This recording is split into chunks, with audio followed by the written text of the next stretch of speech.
This is Black Writers Read.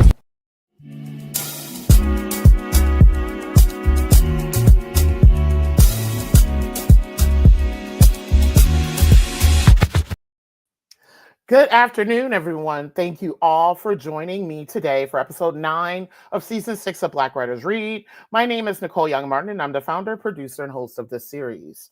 Thanks to everyone who was able to join me yesterday in person at the Lava Center in Greenfield, Massachusetts, for my conversation with Teresa Okokin about her debut memoir, Who I Always Was. Special thanks to Vanessa, Jan, and the wonderful team at the Lava Center for hosting us, and to my fellow Straw Dog Writers Guild. I'm a proud member, been a member for 7 years, for collaborating on yesterday's event. So today I'm always extremely excited, but I'm even more extremely excited to welcome today's guests. I've been in conversation with them for about a year or so to have them on the platform. And also it means so much to have them as an amazing supporter of the platform. Myself and my associate producer, Candace De Leon, prepping for today, we did a lot of research on this amazing writer and artivist, and coming up with final questions was very challenging because it's like we have an hour or so to speak with our guest. And with Sherese, we had so much that we wanted to talk about with them. So I was just like, okay, how can we pack all of this in an hour? So folks who are watching, my apologies, or even listening when I post it on the audio podcast, my apologies if we go over, because I'm extremely excited to have today's guest on. One, because of the type of work that they do, the genres in which they work in. So yeah, let's go ahead and get started. Black Writers Read showcases, celebrates, and honors the words, work, and traditions of Black writers from across the country, across genres, across experiences, and across the African diaspora. Black Writers Read is a behind-the-scenes conversation into the craft and what it means to create as a Black author in today's society. Since starting the series on Juneteenth in 2020, we've hosted almost 100 authors representing over 15 genres from 6 countries and 26 states. Our platform includes the live stream interviews, the audio podcasts, book clubs, and curriculum integration assistance. Find us online at blackwritersread.com. Today, we welcome Sherese Francis.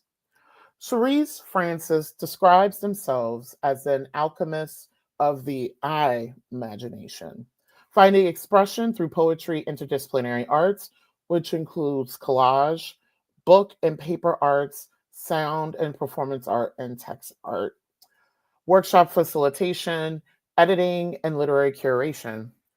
Here, her work takes inspiration from her Afro-Caribbean heritage, which are the countries of Barbados and Dominica, and studies in Afrofuturism and Black speculative arts, mythology, and etymology. Some of their work has been published in Women's Studies Quarterly, Furious Flower, Obsidian, Rootwork Journal, The Caribbean Writer, The Operating System, Cosmonauts Avenue, No Dear, Apex Magazine, Bone, Bouquet, African Voices, Newtown Literary, and Free Verse. Sherese has received grants and awards from Queen's Council on the Arts, NYFA, which is the New York Foundation for the Arts, the NYSCA, let me make sure I get this one right, I think it's like the New York State Council of the Arts, and the Caribbean Writer, residents from WorksonWater, the Lower Manhattan Cultural Council, LMCC, Akademie Schloss Solitude, SeaSalted Honey in Senegal, which I've heard is an amazing residency, Oroko Radio, and Powerhouse, and fellowships from Voodoonauts, Baldwin for the Arts, and Anaphora Arts. Additionally, Sherese has published 4 chapbooks: Lucy Bone's Scrolls, published by Three-Legged Elephant in 2017, Variations on Settling Seedling from Harlequin Creature in 2018, Recycling a Why That Rules Over My Sacred Site, published by Double Cross Press in 2021, and Lady Liberty Smashing Stones, published by Thrash Press in 2022, and edited a poetry anthology guided journal, Baby Suggs and a Purple Butterfly, published by Get Fresh Books in 2024. Sherese won Inverted Syntax's 2024 A Gray Book Prize for Poetry for Pollination, a Seminary of Self, which will be published in 2027. Throughout our time together, I'll be sharing links to find them online. For those who are new to Black Writers Read, here's the format. Sherese will share excerpts from their work and then we'll chat. If time remains, I will conduct a Q&A with our guests afterwards. For those of you who are joining us on your particular platforms, whether it be Facebook or YouTube, please feel free to post a question, kudos, comments, or cheers in the comment section where you're joining us from today. I will monitor that and I will pose a question at an appropriate time to our guests or hold it towards the end. So I'd now like to welcome Sherese Francis to the virtual stage. Hello. Hello. Hello, everybody. And thank you so much for reading. I'm so excited to hear you read. Thank you. And thank you for having me here. I'm so excited to be here. Yay. So the floor is yours and I'll be back to chat. Okay, great.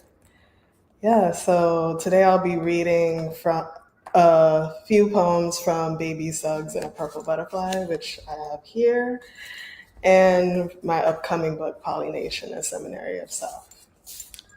So the first poem I'm going to read from Baby Suggs and a Purple Butterfly is the first poem in the collection from one of my favorite poets, Kim D. Brandon. For Baby Suggs, may I laugh too? There was before, and now there's only this right here. I was somebody's somebody once. Always before I know it, a feeling so strong coming on me. Like they're gonna call me by my name and I'm gonna whip around and remember, see them, remembering me, remembering a place, remembering a time, remembering a smell, a full stomach, a soft mat on the floor. I'm gonna remember all that came in the before, being stolen, ripped apart, left for dead. So when Baby Suggs says for us women to weep, I was already weeping, low, like deeper than all that wailing. That morning, I wish somehow, she says, for us women to laugh, loud, laugh until my belly shook like blueberry jam. 'Cause I got me this feeling, see, I got me this feeling, laughing might sound like my name. And if I heard my name, maybe I would remember the before, who I belonged to.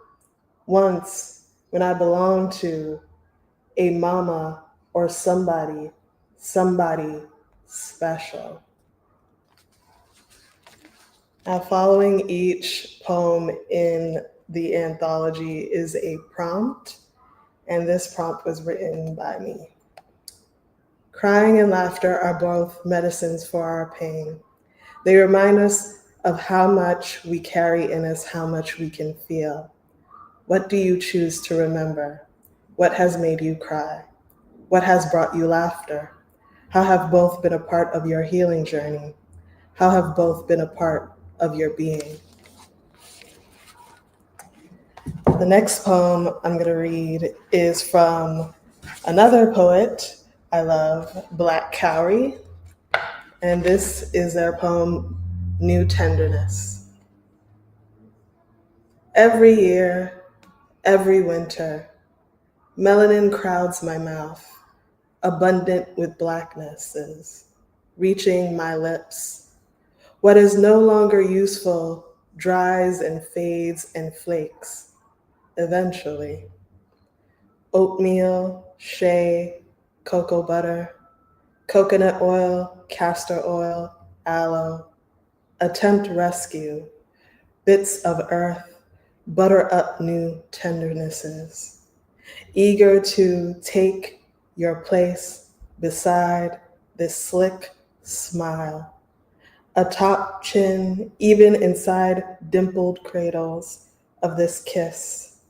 Every year, every ancestor refuels my melanin, protects my cosmology as I soften my stem, with spring. And the prompt for this poem is, Audre Lorde told us about the power of the erotic in living deeply full lives. During the winter of our lives is a time to go inward and tend to the parts of ourselves that need care. Write about the ways you give yourself care. Where on your body can you give more of your attention? How can you show yourself more tenderness? How does tenderness connect you more deeply to your true natures? How does tenderness bring you into a new spring in your lives? The last poem I'm going to read from the collection is from Keisha Gay Anderson, and this is the poem that ends the book. It's called Poor Dear. Poor dear, you followed a firefly question down a ditch into the dark, looking for a truth, a way to untangle a why. Stampeding through time, an avalanche of poison turning all your names to ash. And you landed in a world of illusion, solidity cemented by collective confusion and the noisy madness of breathing bodies stacking bricks to hoard life. All the plants, the rivers, the clouds gliding by are the same swirling song, a dream we play and forget. We are weaving from the inside out of solutions for seeing our own faces. We keep chasing a tail and forget that we should just laugh at the shape of it all. Follow the doors to the end of the maze. Stay awake long enough never to fall again. And this is the prompt. Write a letter to yourself about the journey of arriving here to this place. What questions did you follow?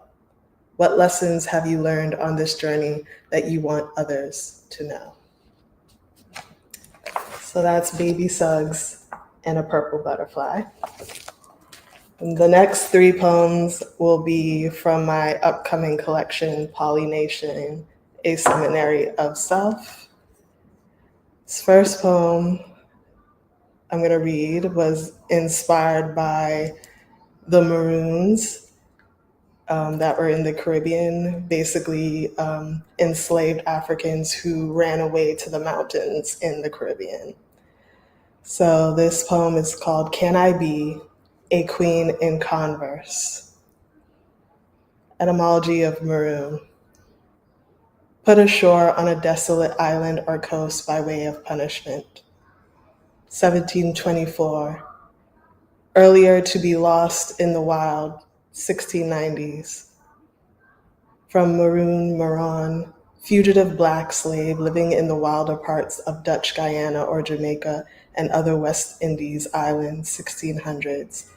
Earlier, Cimarron, 1620s, from French Marron, Cimarron, said to be a corruption of Spanish Cimarron, wild, untamed, unruly fugitive, as in Cuban Negro Cimarron, a fugitive Black slave. This is from Old Spanish Cimara, thicket, which is probably from cima, summit, top, from Latin cima, sprout, and the notions is of living wild in the mountains. Where I am is a maroon woman finding herself running again. River won't stop flowing. Draped in the mania of freedom on a mountaintop, river won't stop flowing. What I am is each eye sneaking in an untamed nation. River won't stop flowing. Each self is resting upon a serpentine monument of past deaths. River won't stop flowing. She has never stopped running towards an I am to rest in after a flood. River won't stop flowing. Her feet add up histories of ruins to the sum resurrecting from the dirt. River won't stop flowing. The place of home is an inverse of a sugarcane plantation. River won't stop flowing. Her soul has survived an eternity of delusions to speak the world again. River won't stop flowing. Who I am is a recording of each grain of time kicked up by her feet. River won't stop flowing. Each grain has rode a tide of cosmic revolution to reach here. River won't stop flowing. When I am is a salvage of a wreckage of sureness in this body. River won't stop flowing. The future has ended before in a different architecture. River won't stop flowing. Why I am is as much of an answer as it is a question. River won't stop flowing. She is always going towards somewhere else called now, here. River won't stop flowing. I am could be a home rising in her body and erupting out of her mouth. River won't stop flowing. The next poem is called On the Shoreness of Dominica. And it was about my experience going to Dominica when I was 5 years old. On the Shoreness of Dominica. 5 years old, trying to pry open my mouth to the shore, between living and remembering. I am where my father calls home, but to me it is only a place we arrived. We have vacated what I believe to be home, to come to an island of some secretive bird who cries from the top of mountains, an imperial Amazon cloaked, royal purple, green, blue, blushing maroon, her body stamped, a red wax seal on a field of green. The ground is a closed letter of all the endangered, tongues washed up here. She holds together a cross of natives, black land, clarity of water. The green stars circle her, a sign from those from the ends of the world so close. They appear like another color at its center. We were pulled here to the center of the world. She has called him out to sea. He swims out as far as he can go, waving back at my mother and me. My mother and I are not from here, but I want to be that parrot too. Speak words, crafty devices of memory, speak all the words that came before us, were scattered here. That Amazon's name was Cicero. A sensei's ruffled feathers, a dada who midwives us to this ground, shows how we are all strung together, a bem who says this is my home, you, my kindred, are my home too.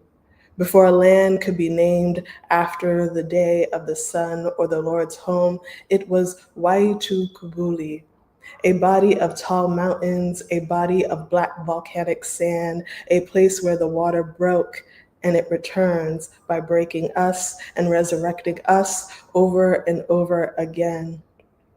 There is only so much security the shore can bring. My mother and I have not learned to swim yet.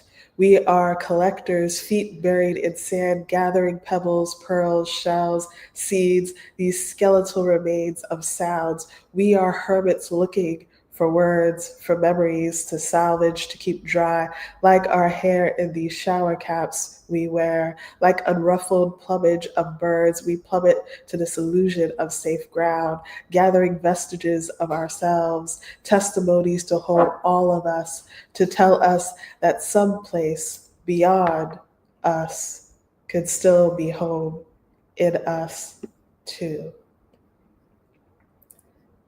The last poem I'm going to read is called I, Piero, Be a Simple Mosh Pit, a pitchy-patchy streaming answer to what are you? My mother thinks I lack a desire of grandiosity, for frills and patterns, for polish and makeup, for dresses and heels, that I like understated beauty, a beauty unmade, elemental, even the smallest particle has complexity. The trained eye can't see, a togetherness not obviously named, like the second half of the alphabet, or a sequence of alien characters, or a body of symbols strung together and its magic turned on at the right moments. My mother has called me weird before I accepted not being fully understood, and my lack of pastels and baby doll glamour, the basic components of my personality are a heavy weight to reveal.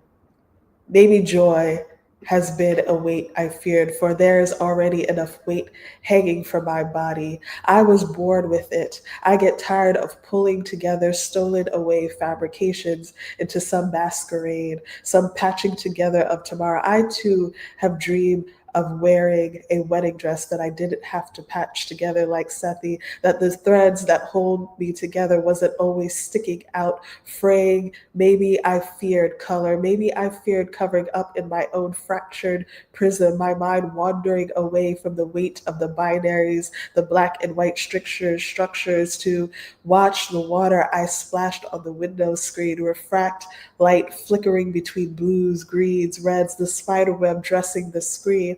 I feared the weight of joy like Denver and Sethi at the carnival. I feared the way my body is a carnival of fractures. I feared the way the colors would show. I feared being too much. I feared being pluralized. I feared the play. I feared I would enjoy myself too much. But my mother don't know I wind my body around like a real God. Enjoy my body like a real God. Feel my body like a real God. I speak in a quilt language, in cloth, in text, in fabrication, in relation. I, a scholar of spare time. I, a process. I, on and on. I, a masquerade. I, a spirit possession. I, echoes of hates. I hold verses of fabrications, and they can hold me and my complexities. I dream of being a feathered Suezo queen dancing in my plumage and regality. Maybe my mother didn't realize I feared my showiness, didn't have the right fit, wasn't respectable enough, wasn't a penitent flagellant whip, but instead I dress like I the monster, with diction pointing towards something else. I dress like a sensation. I dress like paper mache outfit of poems fluttering all around me. I dress like Faye Banan, who shows what is left when everything else is taken away. I dress like the ruffling fowl of a sensei and its flet.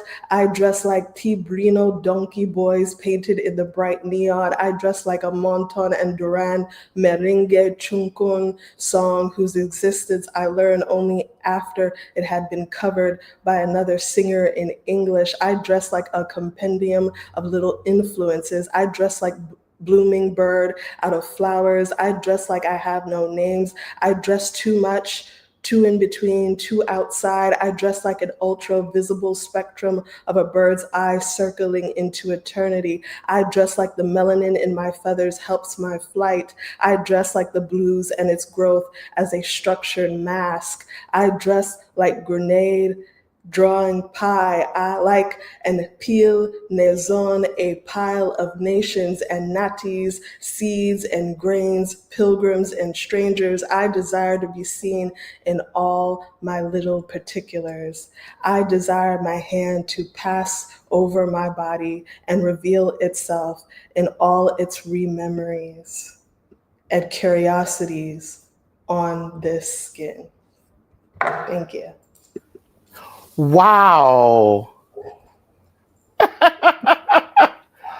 Wow. Like, before we launch into the questions, like one of the things that I absolutely love about hearing your work, Sherese, is it sounds like a very long meditation. It's like one of those like praying bowls with the repetition. I love that. And then it feels very much like call and response with the self, especially the last piece. I don't know if that was something that you were imagining while writing, but that's how I definitely hear it. Yes, that's very accurate. I've been told by people that my voice sounds like very like meditative and spiritual like that. And like I identify as like along the non-binary umbrella. So like the way I see myself is in these like multiplicities, and that's why I named the book Polynation of Seminary Self, because I'm playing on the word like poly and thinking about like, you know, pollination is all these like seeds, like small seeds that go into the world, and that's how I see myself, as like the diaspora of seeds going into the world. Nice. I love that. Oh, so that's a great way to start today's conversation. So, the first question that I have for you is, when did you discover your gift as a writer, and why is poetry your vessel of delivering your message and mission? Yes. So I started writing around like 10, 11 years old. And I think that particular time is when I started writing, because I had a lot of like traumatic events happening to me at that time. Like a year before, like my aunt had died, and that was like my first funeral. And I didn't really know like how to grieve properly when it came to that. Like, and my parents weren't particularly helpful in that arena. So I like had to like figure that out for myself in some ways. And then around that same time as well, like my parents started going to church. They started going to a Pentecostal church. And I never like, all of a sudden, out of nowhere, I had to, you know, start following the doctrine of Christianity, something like I never experienced before or had to deal with before. And now everything is a sin. I can't do this, I can't do that. So like for me, it was religious trauma that I was dealing with. And so like having to deal with grief of a loved one passing away, and then the religious trauma, like I felt very alone and I didn't know where to put that energy.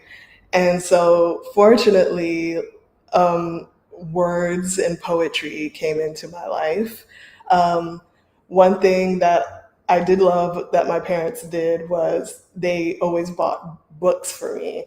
And so I had like a large library of like Collier's Encyclopedia and other children's books. And one of my favorite books was Ashley Bryan's ABCs of Black Poetry. I think that's the name of the book. And one of the poems I saw in there was Nikki Giovanni's Ego Tripping.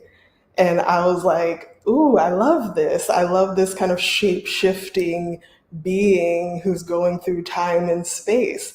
And I don't think enough people think of Nikki Giovanni as like a Black speculative poet, but I feel like a lot of her work is that kind of speculative nature of poetry. And so reading her poem really inspired me to want to explore poetry, and specifically like speculative experimental poetry. Nikki Giovanni, oh, because I did an event a couple of weeks ago that was celebrating the book that was published posthumously. Mm-hmm. And her work, and I never really thought of it as speculative, but now that you mention it, especially how she uses rhythm, Mm-hmm. and also the and I'm still learning a lot about speculative fiction, because I come in from actually poetry and playwriting, actually playwriting first, Mm-hmm. and understanding the like how the body performs within space and time, and how it takes up space and time, Mm-hmm. which is why I have the question for you on the shortness of Dominica later. Mm-hmm. Um, One of the things that I have to say, because I grew up Southern Baptist, and that was kind of by choice, because my parents were like, you didn't have to go to church, but I love the ritual in the community. Mm-hmm. What I know of Pentecostal religion is the performativeness of everything, of how you have to take up space, and Mm-hmm. how much time you spend worshiping, and how it's, what's the word I'm looking for?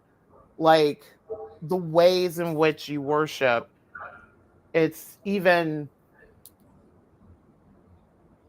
not necessarily like timed. It's all based on the rhythm of other people. Mm-hmm. And so it's just so ironic that when it came to grieving your aunt, you weren't really allowed to show that.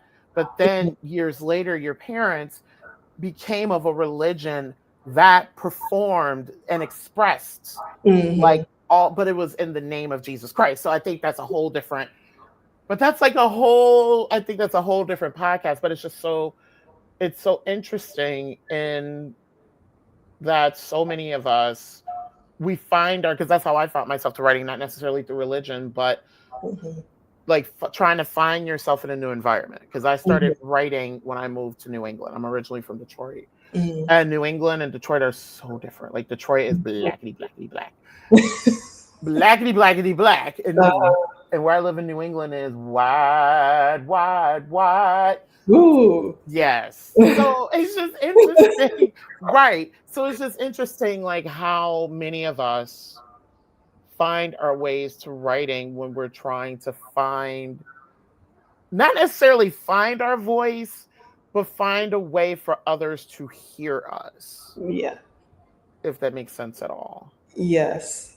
And I think that's what like I needed at that moment was something to hear me because I felt like I didn't really have anyone to talk to. And I feel like writing Mhm. was a way for me to actually hear myself in ways that I felt like I couldn't be heard by anybody else.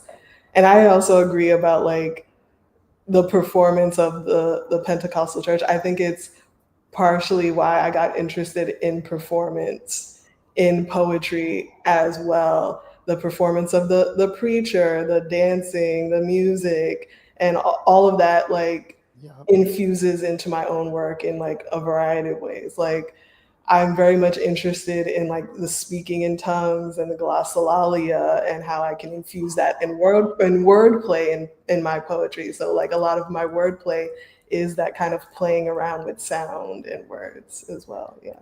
Nice. And this is work shouting out Dr. Chicona Diana Alvarez, who is a fellow collaborator. They're now based in California, and we've done a lot of this work. Their training, they went to RPI for their Mhm. PhD in electronic arts, and we've had an opportunity to do a lot of things with deep listening.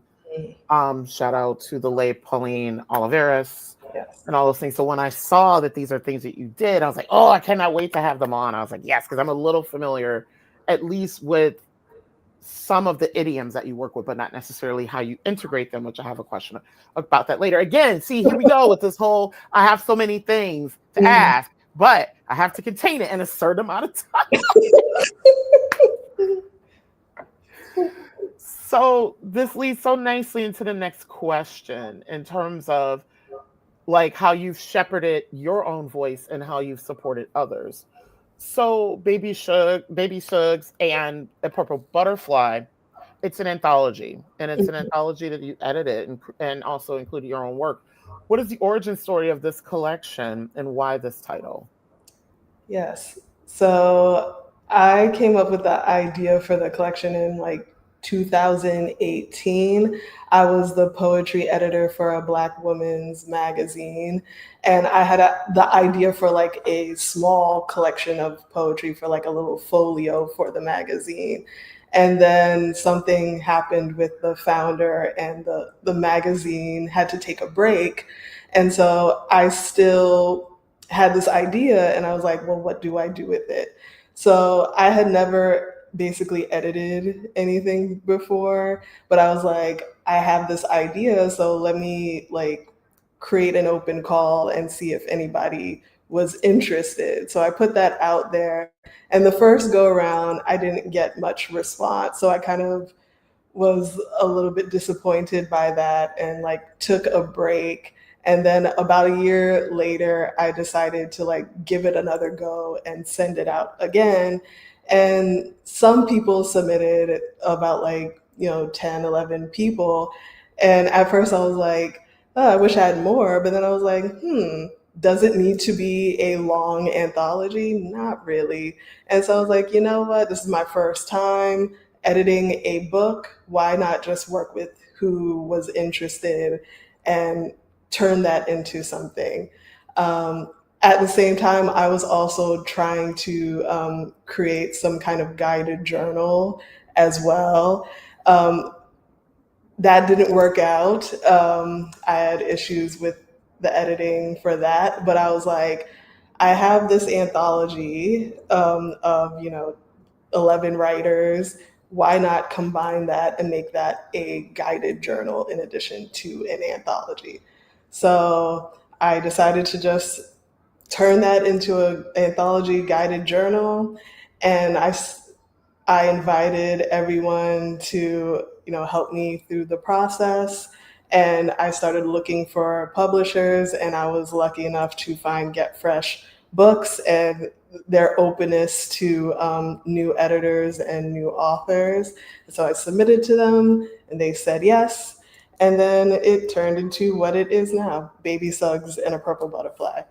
And the reason why I chose that title was when I was reading Toni Morrison's Beloved, that section with Baby Suggs and the sermon in the clearing was so just enriching for me, something I needed to hear, to love my body despite being in a world that's constantly trying to destroy it, to find grace within myself even when others don't show it to me. That kind of emphasis on self-love and care for oneself just was so poignant for me, and I wanted to do some sort of tribute to that character. And then the purple butterfly, I was thinking of the color purple and Celie's relationship with her sister, and the butterfly as this kind of transformative figure, and how I see both Baby Suggs and Celie in that way as transformative figures. So that's why it became Baby Suggs and a Purple Butterfly. Nice. I love that you were able to make that Toni Morrison and Alice Walker connection, especially given how they talk about and write about I'm about to come up with a term, Black feminology. I don't even know if that's a term. I know feminology it is now. is PHE, but I just made it a term in terms of existing as Black women, with Black women, as a Black woman, and all just celebrating that. So I love the title even more because I was like, Baby Suggs, why does that sound familiar? Oh. I love it. I love it. So Baby Suggs and a Purple Butterfly, and I'll change this question a little bit. Baby Suggs and a Purple Butterfly is both a guided journal and poetry anthology that contains a collection of sermons, spells, codes, and letters from various women of color from all walks of life. Their stories reveal the various ways we are still holy despite life's traumas and heartbreaks. Thanks to your publisher for writing that. Who is the ideal reader of this anthology and why? I wanted the anthology to be for Black women and women of color specifically, because especially being on social media, every day, Black women are getting accosted from every direction. So I wanted to create something that was a safe space for Black women and women of color in general. That's why when I was thinking of the cover, I specifically wanted someone on the cover who's blackety black looking, so you are not mistaken that who this is for. So that was my emphasis, and whoever else wants to join in that chorus of Black women and women of color, it's fine, especially because it's a guided journal, so people can write in the book as well. But I specifically wanted to center Black women and women of color. And this is a follow-up question. How did you generate the prompts that ended and choose the prompts that ended up in the printed guided journal? So at first I asked the poets if they wanted to create their own prompts. Some of them did, but others were like, feel free to create a prompt for me. So I read through all the poems, and then based off of what I was inspired by reading the poem. I created a prompt for the ones that didn't have one.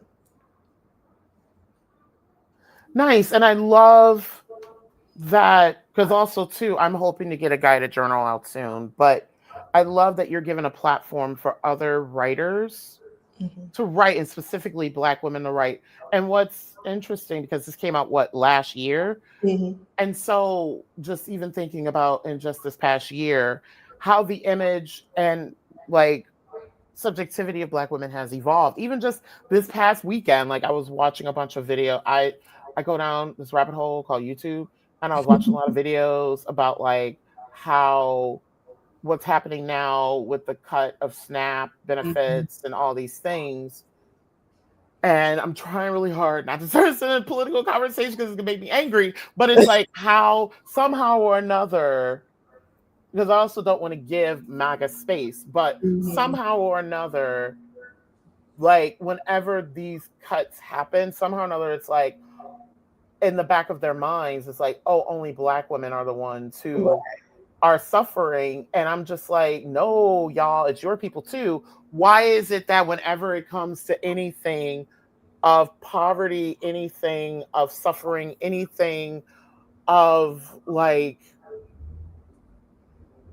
begging off the system, like why does it always fall on us?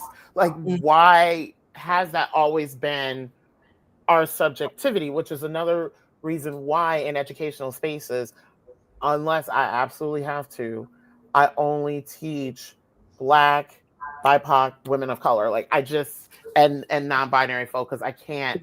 I'm like, y'all have other spaces to center these people, but also to center like non-Black, but also at the same time, it's like I want students to be exposed to when we create the spaces for ourselves, and also like render our representations, because our representations are always misguided and misrepresented. And with AI, it's even worse now. Like there's AI videos of Black women screaming about their EBT cards. And I'm like, the hell? Whoa! Like there are people like going out of their way to create these images of us. So like I feel like it's even more important now that we put our own images out there. That is insane. Like I've already had my beef with AI. So I have even bigger now, knowing that I'm like, oh my God.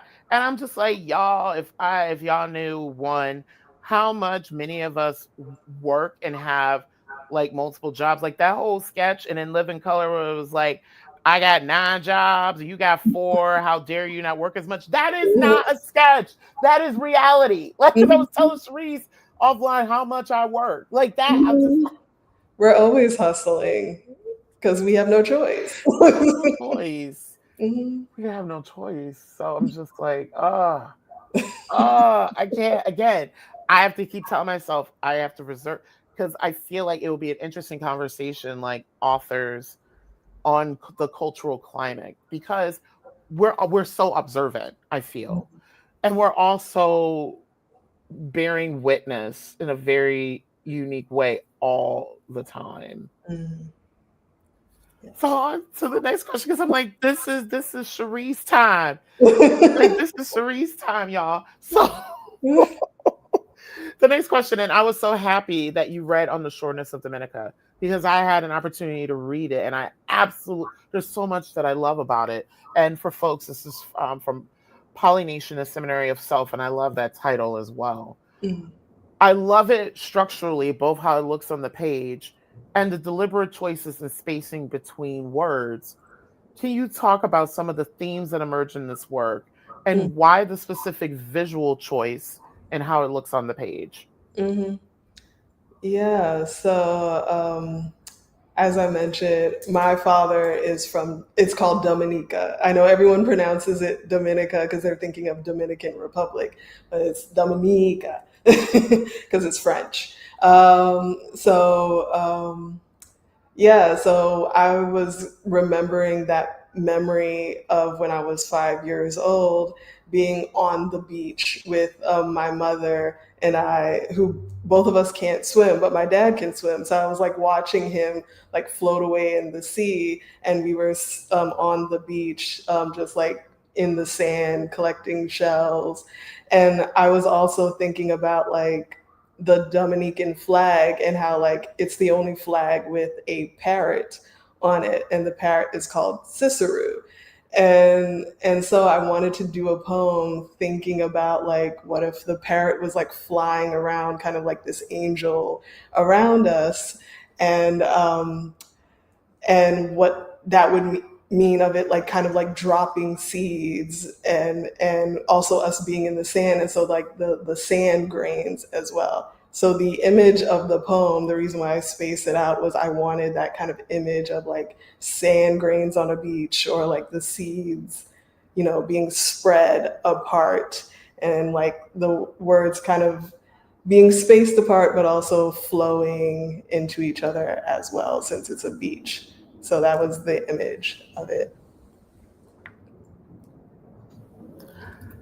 In your artist statement from your website, you mentioned that your work is and I hope I pronounce this correctly, polysegment, fully embodied understanding of text within itself and as a social practice. Mm.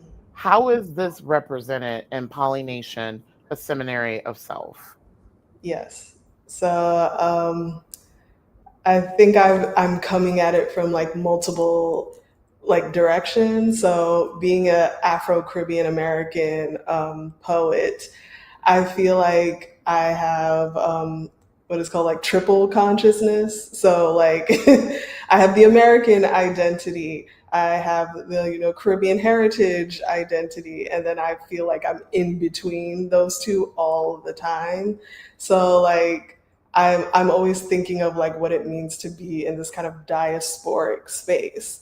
And then I'm also like of African heritage as well. So there's that other space as well, like Africa, Caribbean, Americas, and how those interplay constantly within my own body.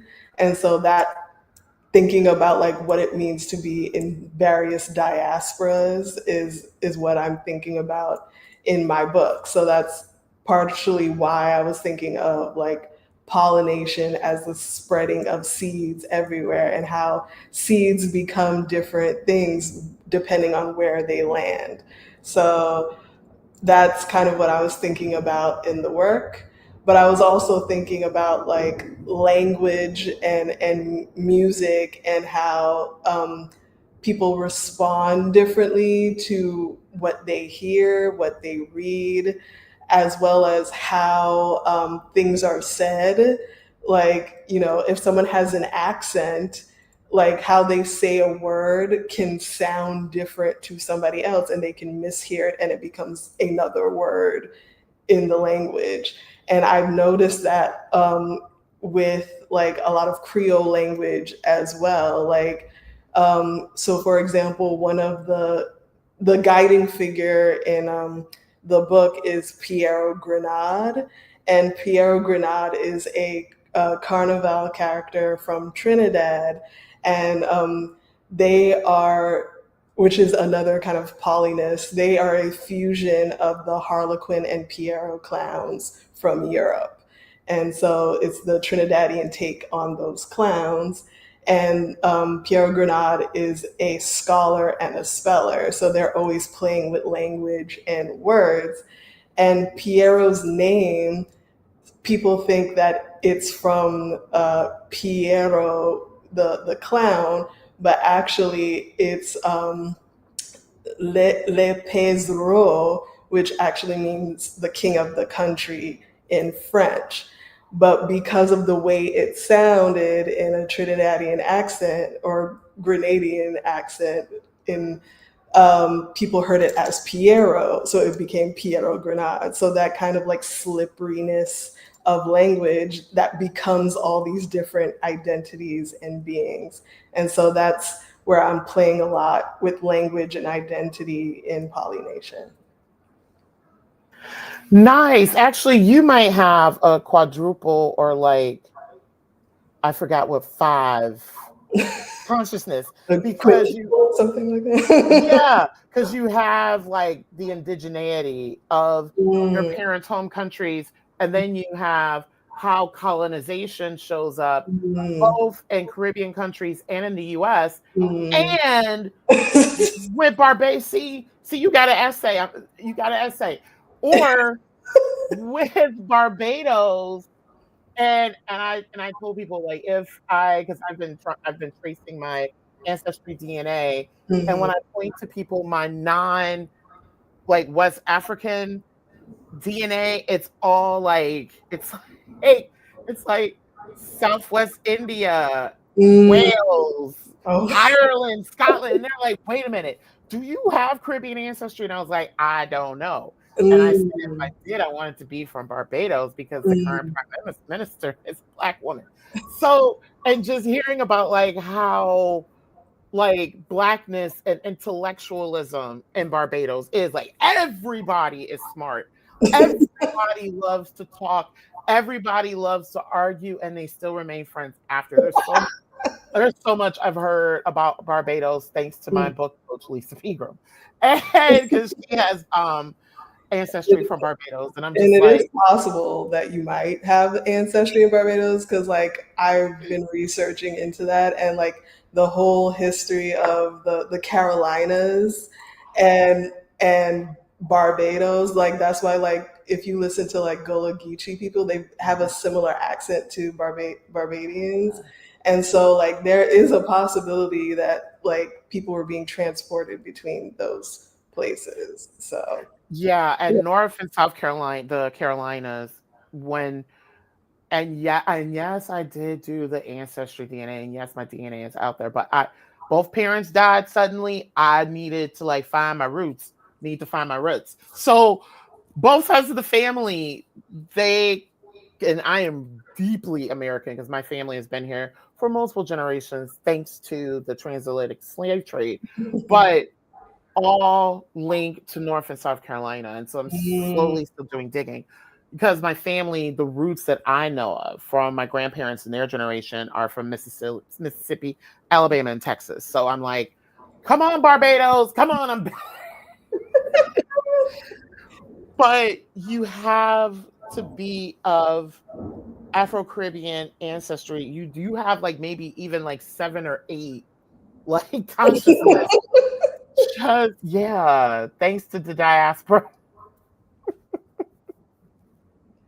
And to me, like, it shows like how interconnected the diaspora is. Like, we're all over the place, and that like interconnection, interaction produces so many different ways of being. Exactly. So many beautiful ways of being, too. So here's a question that I've been looking forward to asking you. And it's because speculative work and Afrofuturism are things that I want to tap into more in terms of my own work. Mhm. So your work employs both Black speculative arts and Afrofuturism. Can you talk about the possibilities, advantages, and challenges of these particular genres, especially as a Black poet? Mm. Yeah, so I started working with Afrofuturism like during my college years. And like it was after I saw John Akumfra's like semi-documentary, The Last Angel of History. And I was intrigued by it because they were featuring like George Clinton in there. There was, I think DJ Spooky was in there, and other voices. And I was really like, ooh, intrigued by that. And so I started to like really research into it. And what I love about Afrofuturism is that it allows like Black people to imagine like alternative lives and alternative experiences outside of what others have like described us as. And it it for me, like, I don't identify as an Afrofuturist. I see Afrofuturism as a device or technology that I can use to explore the history as well as possible like other lives and futures of the entire diaspora. Like, I feel like I've learned so much about like African history and Black history through exploring Afrofuturism. And then Black speculative arts movement is under the umbrella of Afrofuturism. That was like a kind of split off movement to kind of like widen the umbrella of Afrofuturism, because some people have critiqued that Afrofuturism can sometimes feel a little bit too narrow, and it might be too emphasizing of like kind of futurist, kind of hyper technology. And so like Black speculative arts movement kind of expands it to like different like ways of speculativeness. So like black spirituality, Black religions like voodoo, and how like voodoo connects to like quantum theory, things like Black folklore and mythology, stuff like that. So like it's a little bit more expansive. And so like I've heard the critiques about Afrofuturism, for example. The terminology itself was like created by a white man, Mark Derry. So like some people are very hesitant about it, and I definitely understand that. And also like the terminology sometimes is focused on like Black Americans and not the rest of the diaspora. And so people have pushed back on that. But like I said, I don't identify it as one. I just see it as a tool that I can use to explore these different like Black imaginative, Black fantastical worlds. Yeah, because Afrofuturism, I'm still digging into, and I actually had a scholar on last season who talked about her anthology. And a side question now, because this is the first, and I'm so glad that like this discussion exists with regards to Afrofuturism and being centered specifically in the American experience of the African diaspora. Like one of the, and I'm trying really hard not to commit harm or malpractice, but like from where I sit and the things that I do know about Afrofuturism, which is in a very, very, very small box, is we are escaping a world of trauma, white supremacy, and harm, which is like that experience is extremely Afro-American. Is that fair to say? Why Afrofuturism can be a little not as inclusive. Yes, I would say that is fair to say because of the history of violences against Black people in America. But I also would say that like that has existed in various forms across the diaspora as well. Like as a Caribbean person, like slavery also existed throughout the rest of the Americas. Like I read earlier the poem about the Maroons and how they also had escaped the sugar plantations in the Caribbean. So that kind of escapism is also there. Like I think that's like one of the origins of like Caribbean Carnival as well, is that kind of creating these kind of imaginative, fantastical parades to fight back against oppressive, dominant cultures. You know, like Junkanoo is one example of that, where they're like constantly making fun of the dominant class as well. And like even in like African countries, like they have to fight against colonialism as well. And like people often forget that because like people were taken from Africa to the Americas, slavery also affected Africa, because a lot of like not just resources, but people were, you know, family relationships were broken in Africa through slavery happening. So that also impacted them as well. So like in their stories, you can see like how they dealt with the trauma of slavery as well. So I feel like they're just different portals and avenues to look at how the trauma of, slavery and anti-Blackness has affected us across the diaspora. Nice. Thank you for that. Mhm. So I just have a couple more questions for you. Prior to having our guests on Black Writers Read, we ask each of them why they write. Here's what you offered. I write so I can deeply listen to myself. Growing up, I was a shy and quiet person, and I didn't always feel heard. Writing gives me the ability to express myself in the ways I need.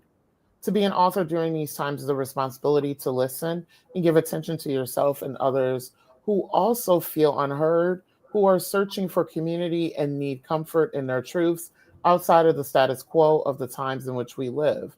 I want others to not feel alone in a world that can feel so alienating and terrifying. Writing can often feel lonely as a practice, and I want to highlight writing, poetry, and storytelling as a community and ancestral practice that connects us with ourselves and others. Interdisciplinary arts. So here's the question. Interdisciplinary arts, which I see that you use as tools in your work, can engage a diverse range of people, experiences, and voices as it allows for a more inclusive conversation. Is there one particular artistic medium that you, besides writing, that you believe can be a foundation for those who feel unheard, purposefully absent, or misrepresented? Mm. Oh, that's hard to narrow down. Yeah. um, I think I'll say collage has been really helpful for me as a medium because of its accessibility. Like with other art forms, it can feel like if you don't have the money to really do it, it can be hard to like find yourself in those practices. But with collage, you're able to take the resources around you and create something new. And I think like collage is something that is really significant to Black people and Black practice because that is something that we've had to do is take the resources that we can find around us and make something out of that. And so like I've been exploring collage as this kind of like radical practice because of that. And using it to kind of express myself in various ways, even in my poetry, because I also love found poetry, which is basically like looking through various texts and pulling out words and lines to create something new or stitch something new like a quilt. And quilting is also a major part of Black practice as well. Nice. And thank you for that response because, and then I have one more question. Mhm. And I really wanted to ask that question because, so I teach in a lot of traditional arts. So I teach in theater predominantly. And and I started off actually in classical music, ironically. And many of the performing arts are very much, if you do not have this very expensive formal training, Mhm.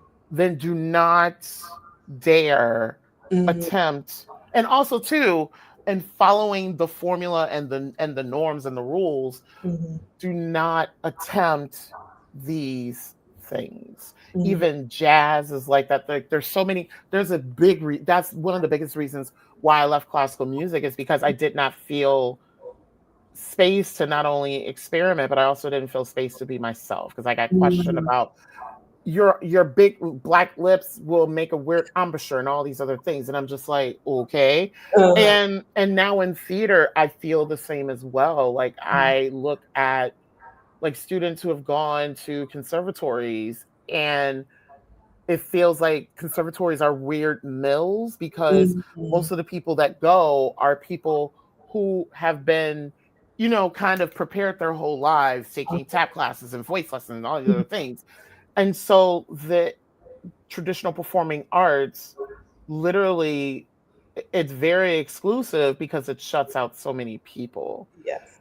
And what I've loved a lot about your particular work, it seems very, and I'm glad you mentioned quilting, it seems very folk art a lot to me in terms of how you are very intentional about tapping into like communal artistic practices and artistic practices that were born within cultures as opposed that were born in terms of consumerism, if that makes sense at all. Yes, definitely. Like that's my focal point in a lot of my work. Like it's funny that you mentioned jazz because I think it's ironic that like jazz has now become this very like high class standardized art Yes. when it originally came from poor black people in New Orleans, right? Who were just making do Mhm. with what they had and making music and experimenting with instruments that they had there. And now like we kind of like fixed it into this form that feels like it has taken the essence out of jazz in certain ways. Like I recently did a project about Louis Armstrong and looking through his reel tapes that are found at the museum for him and like how even his reel tapes, the the things he would record, the various music genres or conversations or things that were playing on the radio, like you can like hear how his mind works in terms of like the influences in his music. And I feel like I want more of that kind of like experimental, kind of free, improvisational kind of nature of art again, where it's not just like these fixed standardized forms, but being able to play. Like I love play and I want to bring that back to art more. Nice.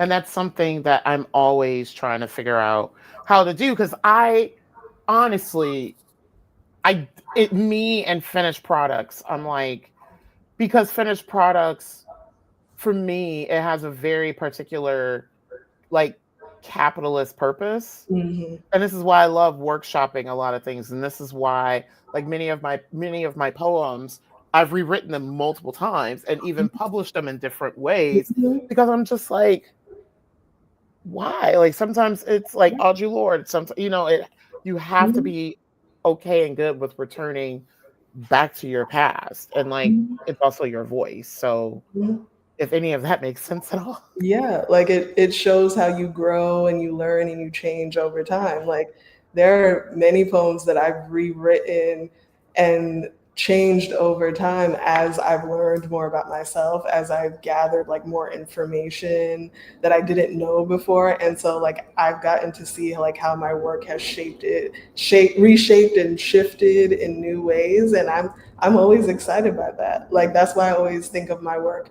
as a process. Like everything I do is a process. It's never a final product. Nice. And on that note, what is next for you, and how can the Black Writers Read community support you on this journey? Yeah. Well, right now I'm just finishing editing for Polynation, and so that will be the next big thing that I'm working on. And I'm also continuing with my radio projects. I mentioned that I did the project with Louis Armstrong. So I would like to continue that project because he had a lot of reel tape. So I want to continue working with that in some kind of way. And I also am working on another manuscript called Quantum, which is me thinking about science and technology through the African diaspora. So I'll be working on that through the next year. I'm also at the Lewis Latimer House Museum right now. Oh, So wow. if you are in New York, stay tuned because I'll be doing more workshops and lab series with them as well. Nice. That's amazing. And by the way, I didn't get a chance to mention, I love your IG name of Future Ancient. Thank you. Oh, I love that. I love that. So, Sherese, thank you so much for being on Black Writers Read this afternoon. It was such a pleasure finally getting to meet you, and thank you so much for sharing so much of your work in this very condensed amount of time. Thank you so much for having me. This was wonderful. And hopefully I can come back another time, Oh, after the book release. yay! Oh my gosh, I'll be more than happy to have you on with the book release. Yes, that is a given. Awesome. Yes, thank you so much, Sherese. So I'm gonna take you off and I'm gonna wrap up, and then if you could stick around for just a couple minutes after the broadcast for us to touch base. Cool. Thank you so much. So thank you all for joining me for episode 9 of season 8 of Black Writers Read. I'll be back here next Sunday, November 9th at 3 p.m. with emerging author Michael D. Whitney to talk about his memoir, Annetta's Michael, Living Life After Death Changes Everything. Support Black Writers Read by subscribing to my YouTube channel, which many of you are joining us from today, or the audio podcast, which is available on Apple Podcasts, iHeart, Spotify, and Amazon Music. For FYI, the content on the podcast, even though it has a lot of the catalog that's available on YouTube from the live broadcast, I do occasionally offer bonus content. Like, for example, the interview that I did yesterday with Teresa O'Koken will be available on the audio podcast in time. I am also on Patreon under Black Writers Read. Please, please, please, please, please follow me on one of these platforms. And while you're there, please drop a review and subscribe, as you are helping the algorithms to help people find me, which many of you, thank you so much for following me on YouTube. I got like a significant amount of followers since my last broadcast last week. Also, many of the books featured on the platform are available for purchase on our bookshop, which is at bookshop.org, Black Writers Read. Whenever you purchase a book there, the proceeds benefit the author, independent bookstores, and Black Writers Read.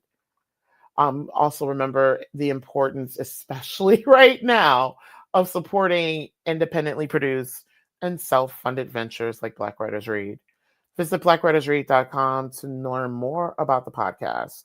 So thank you all for joining us this afternoon, and more importantly, for ensuring that Black authors continue to matter. I'll see you next Sunday.